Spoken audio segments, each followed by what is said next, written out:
Keď vošla, anjel jej povedal: Raduj sa, vysoko obdarená, Pán je s tebou, požehnaná si medzi ženami. Keď ho však uvidela, znepokojila sa jeho slovami a uvažovala, aký je to spôsob pozdravu.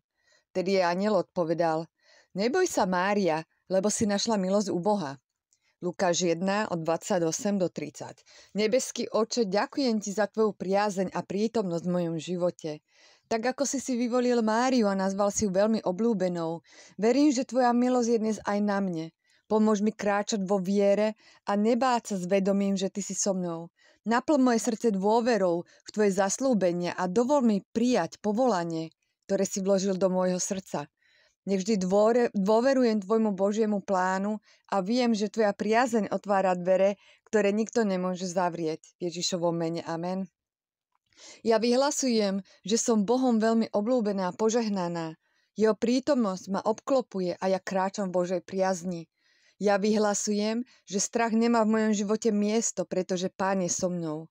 Jeho milosť ma posilňuje a jeho zámer s mojim životom sa naplňa. Ja prijímam jeho povolanie s vierou a dôverou. V Ježišovom mene. Amen.